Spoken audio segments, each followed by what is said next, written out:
What is up, everybody? We're on day 60 of our Bible in a Year series. Officially, you can kind of say, officially 2 months in, because it kind of depends on when you start this, whether or not it's actually 2 months. But let's say about 2 months in. And we are in Deuteronomy. Today we are going through Deuteronomy 22 through 24. I think we have today and 3 more days in Deuteronomy. And yeah, it's good stuff. We will jump straight in. Before we do, don't forget to like, subscribe, comment, all of that stuff. If this series has been a blessing to you, then consider maybe sharing it with other people. Word of mouth is the best way the podcast spread. So if it's been a blessing to you, you want to bless other people with it as well. Pass that along to them. The biggest reason why we're doing this is to try to give people someone or something that they can read along with through the year. I think the biggest reason why people stop reading their Bible, they'll start a Bible in a year plan like what we're doing, and they'll stop because they don't have anybody they're reading along with, or the person that they are reading with stops. We're going to consistently read through the entire year. We're not going to stop. And then once we're done with this year, we're going to do it again next year with a different translation and all that. So if this has been a blessing to you and you think it would be a blessing to others, add them as well. Share it, and we'll jump right in. Deuteronomy 22. If you see your brother, Israelite's ox or sheep straying, do not ignore it. Make sure you return it to your brother. If your brother does not live near you, or you do not know him, you are to bring the animal to your home to remain with you until your brother comes looking for it. Then you can return it to him. Do the same for his donkey, his garment, or anything your brother has lost and you have found. You must not ignore it. If you see your brother's donkey or ox fallen down on the road, do not ignore it. Help him lift it up. So, it's an interesting idea, right? Taking initiative. Sorry, I gotta adjust my camera. Taking initiative here, and not just kind of turning a blind eye to these things. And it's not even like these people didn't do anything to cause this to happen, but it's going that extra mile to help out your brother or sister, help out your fellow Israelite in this situation. And I think this is something that we can see as applicable to us in the church today. We see there's a lot of laws that are set up to help Israel prosper. If they have to loan money to a fellow Israelite, they don't take interest on that. It's just they give them money and then they pay the money back. Things like that were set up to help Israel flourish. And I think there's some of those that we can kind of take as us as the church now in our local church body. Things like this, don't turn a blind eye to something that's going to end up causing harm to brother or sister. Practically, what's this look like practically? So let's say you're leaving church on a Sunday morning, and you notice that maybe there's a fellow congregant at your church, and you notice they have a really low tire on their car. Maybe like it's their back passenger side or something that they wouldn't very easily see, or they wouldn't see as they're walking up to their vehicle necessarily. If you see something like that needs checked, right?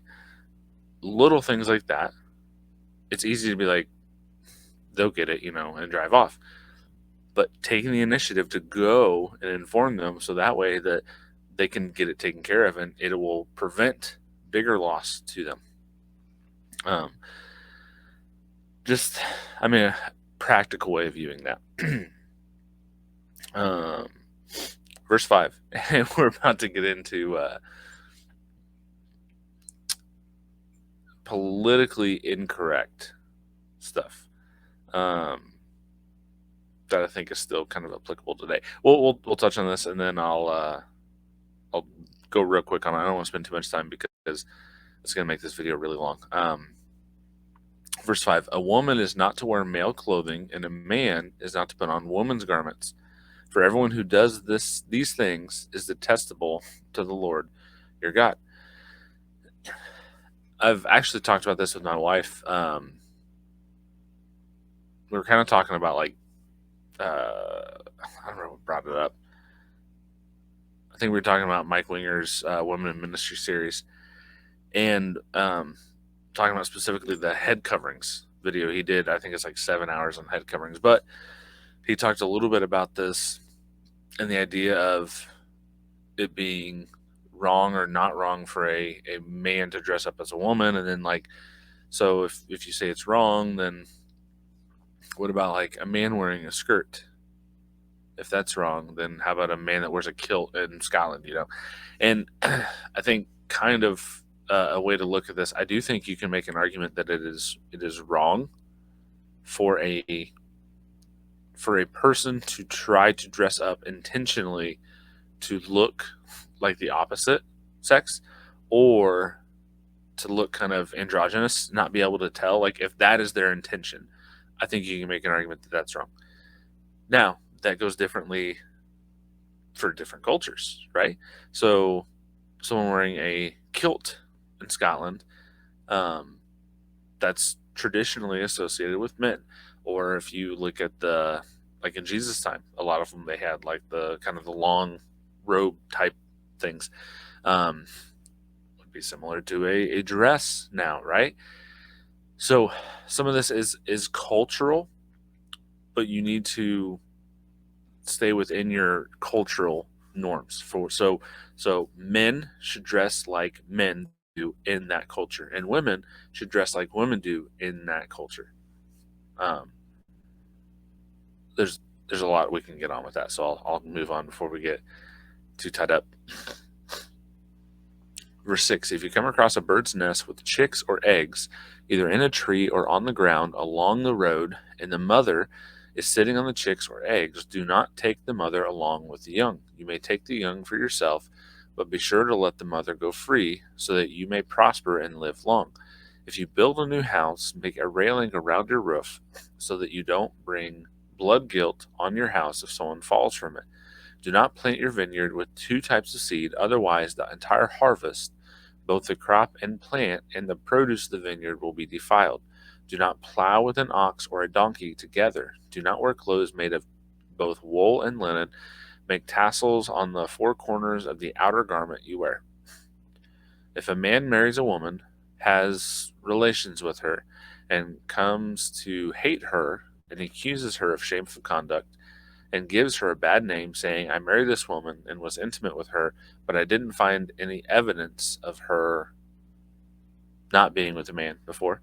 Trying to get around YouTube censors. I've actually recently realized they do restrict things regardless of the content, just based on the word. I kind of knew that was the case, but I'm seeing it with some of the stuff that I've put out, so I'm trying to get around that.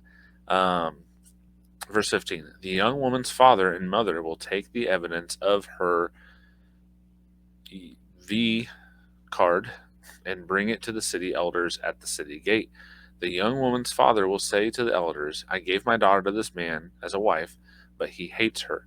He has accused her of shameful conduct, saying, I didn't find any evidence of your daughter's V, but here is the evidence of my daughter's. They will spread out the cloth before the city elders. Then the elders of that city will take the man and punish him. They will also fine him 100 silver shekels and give them to the young woman's father, because that man gave an Israelite young woman a bad name. She will remain his wife. He cannot divorce her as long as he lives. So that is very much set up in defense of the woman. A man can't just say this to get out of marriage. And a lot of this was because it would be very difficult for a woman who had been married and divorced to make a living. right? Whereas a man can still go out and have a job and provide and things like that.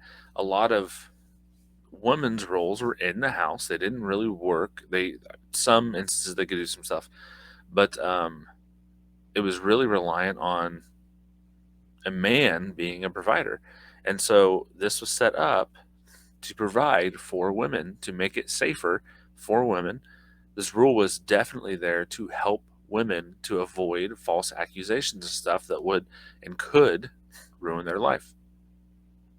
Okay, verse 20. But if this accusation is true and no evidence of the young woman's V is found, they will bring the woman to the door of her father's house, and the men of her city will stone her to death, for she has committed an outrage in Israel by being promiscuous while living in her father's house. You must purge the evil from you. Okay, before we get into the next one. So you will see a little bit of a contrast here. Why is there a different punishment for the man than there is a woman? It may seem to contradict what I was just saying about this is actually set up for the benefit of the women. But take into account the first instance where the man was lying. What was the lie? What was the offense? Or the sin? It was the lie, which is bad. But what we see in Scripture, there is a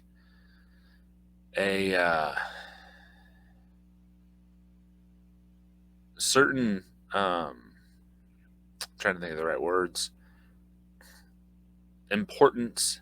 I was going to say elevation, but that doesn't work. There is a certain importance placed on immorality of a nature like that, intimate nature. And we see that, like I said, Old Testament, New Testament, it's kind of a thorough line through. So let's get back to it. Verse 22. If a man is discovered having relations with another man's wife, both the man who had the relations with the woman and the woman must die. You must purge the evil from Israel. If there is a young woman who is not been with a man, engaged to a man, and another man encounters her in the city and sleeps with her, take the two of them out of the gates at that city and stone them to death. The young woman must die because she did not cry out in the city, and the man because he has violated his neighbor's fiancée. You must purge the evil from you. But if the man encounters an engaged woman in the open country, and he seizes and grapes her, only the man who graped her must die. Do nothing to the young woman because she is not guilty of an offense deserving death. I just lost my spot. This case is just like one in which a man attacks his neighbor and murders him. So, think about this. Why is it in the situation in the city, if the woman does not cry out, they're both punished? If she does, only the man is. I think this is set up to prevent false accusations. So if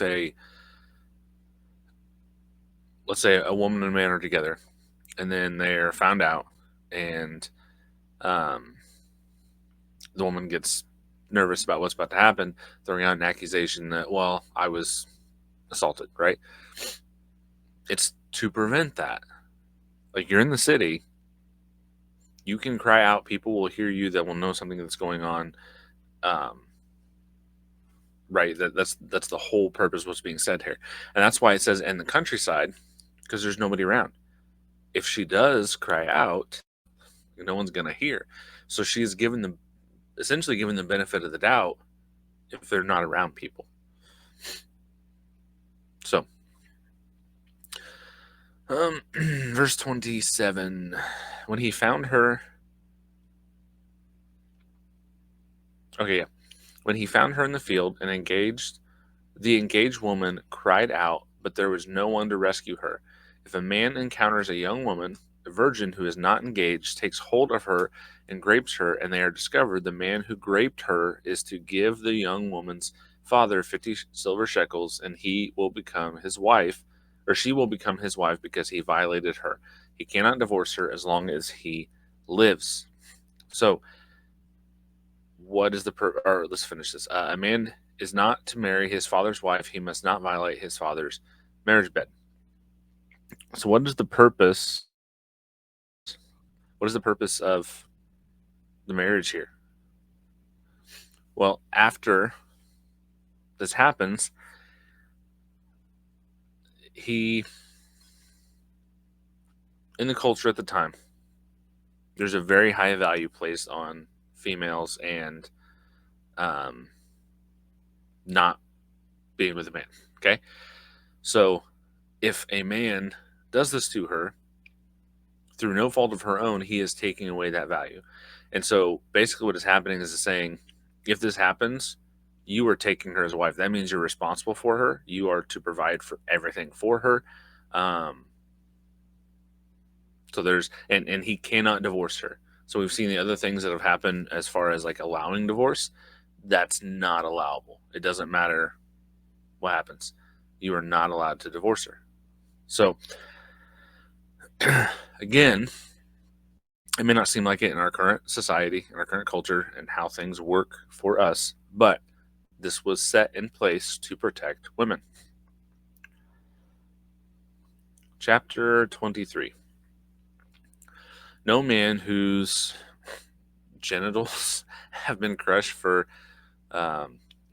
whose other genitals have been cut off may enter the Lord's assembly. No one of illegitimate birth may enter the Lord's assembly.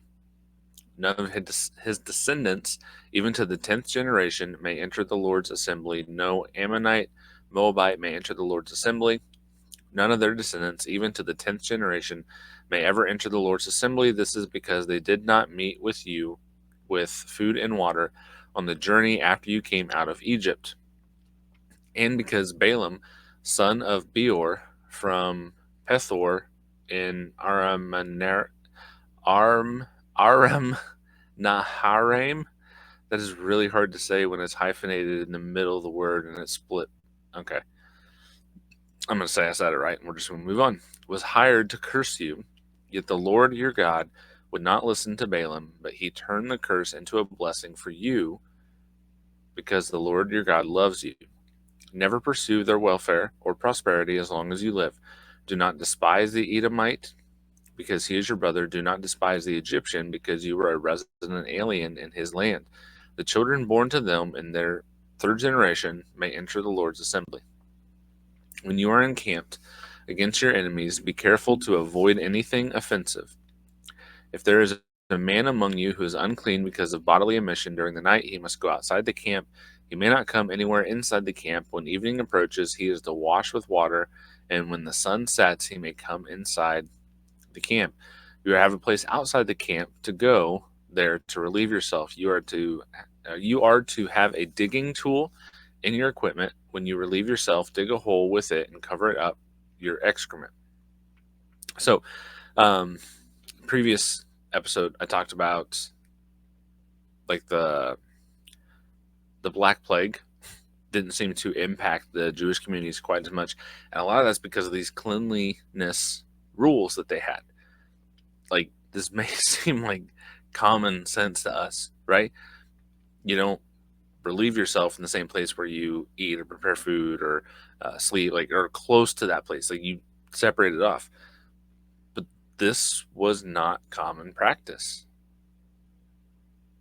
Like, this was different. This was set apart, and God did it for a reason. Verse 14. For the Lord your God walks throughout your camp to protect you and deliver your enemies to you, so the encampments must be holy. He must not see anything indecent among you, or he will turn away from you. Do not return a slave to his master when he has escaped from his master to you. Let him live among you wherever he wants within your city gates, Do not mistreat him. Doesn't really go well for the God is in favor of slavery. Verse 17, no Israelite woman is to be a cult prostitute, and no Israelite man is to be a cult prostitute. Do not bring a female prostitute's wages or a male prostitute's earnings into the house of the Lord your God to fulfill any vow, because both are detestable to the Lord your God. Do not charge your brother interest on silver, food, or anything that can earn interest. So I talked about this just a little bit ago. You may charge a foreigner interest, but you must not charge your brother Israelite interest, so that the Lord your God may bless you in everything you do in the land you are entering to possess. If you make a vow to the Lord your God, do not be slow to keep it, because he will require it of you, and it will be counted against you as sin. But if you refrain from making a vow, it will not be accounted against you as sin. Be careful to do whatever comes from your lips, because you have freely vowed what you promised to the Lord your God.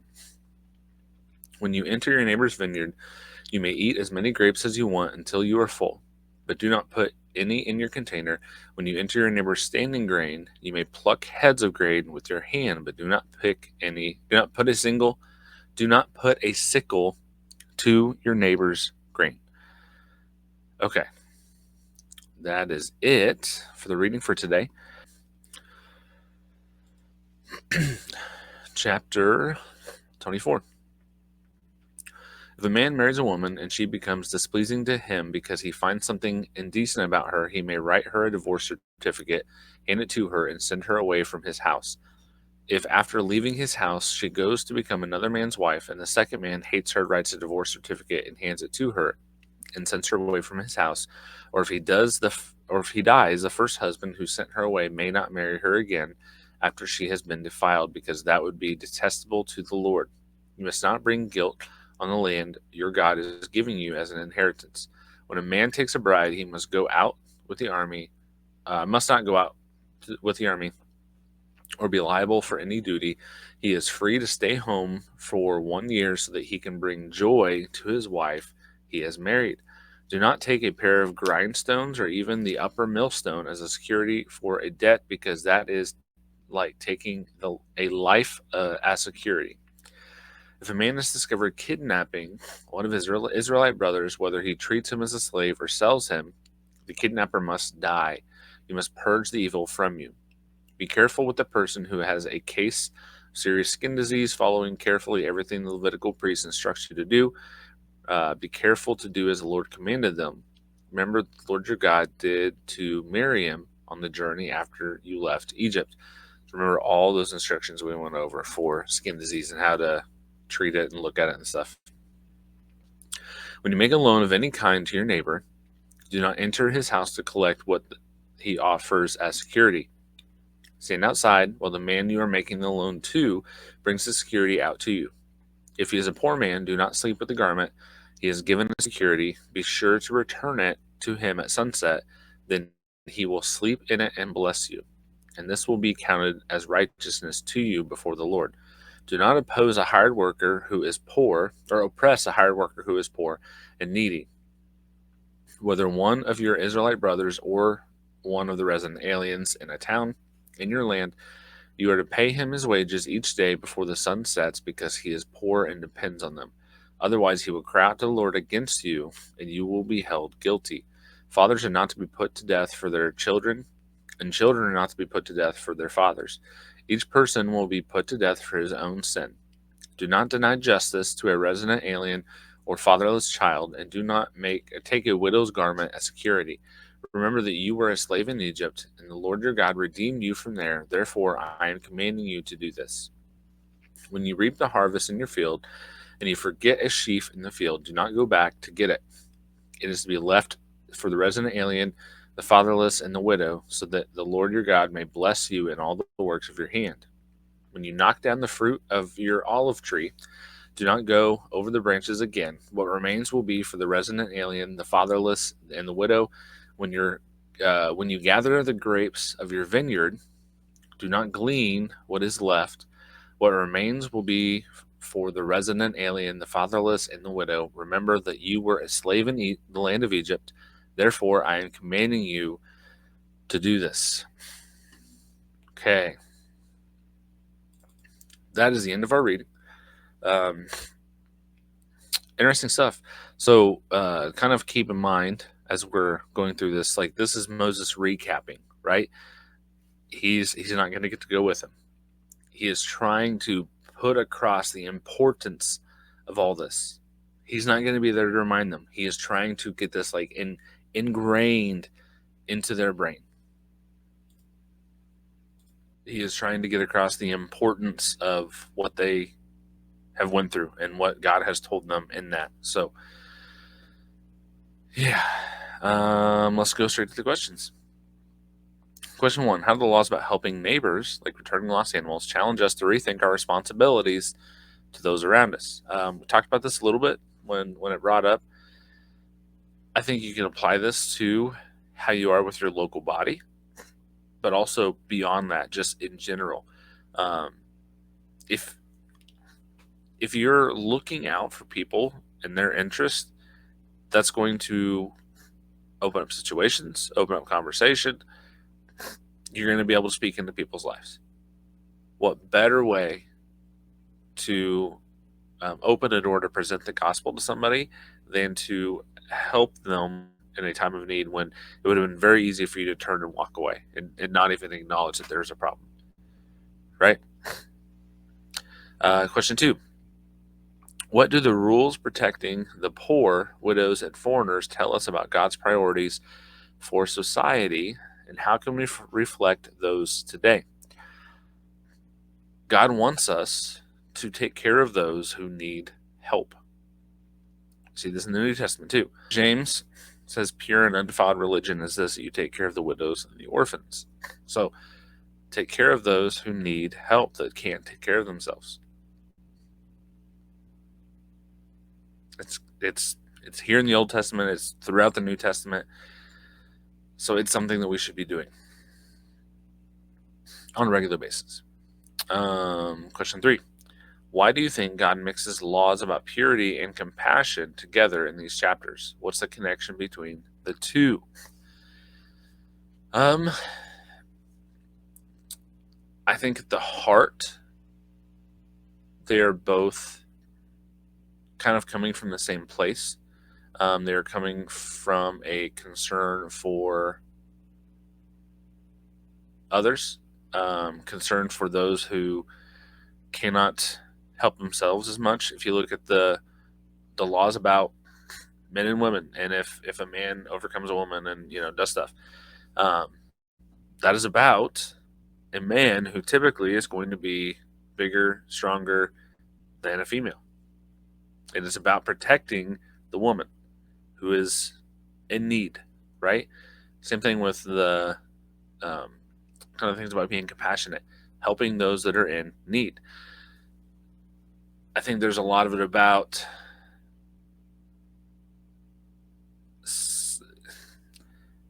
standing up to protect those that cannot protect themselves, helping those who cannot help themselves. I think a lot of those both boil down to that principle. So I believe that is it for today. So like I said at the beginning, like, subscribe, all that, share. Word of mouth is the best way podcast spread. And tomorrow we'll be getting right back into Deuteronomy. So don't go anywhere. You can go somewhere, but come back tomorrow. God bless.